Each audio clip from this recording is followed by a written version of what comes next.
naikabit na pala ni foreman namin yung granite sa dirty kitchen sa baba. Saka ngayon naglalagay na rin siya ng siding. Hindi na lang matatapos na. Ayan.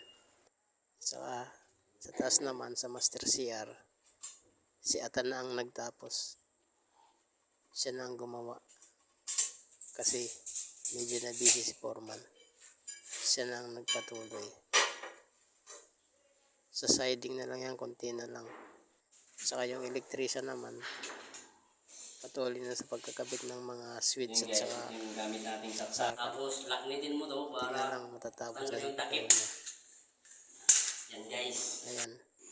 Terminate na rin siya ng breaker. Ayan. Tingnan niyo yung mukha na talagang gusto nang matapos. Pero alam ko hindi pa matatapos yan. Konti na lang. Tapos yung mga pintor, dire-diretso pa rin sa pag-apply ng kulay na hindi ko alam kung anong kulay yan. Pero bandang taas lang na yung baba. Hindi pa kasi madudumihan lang din. Salamat.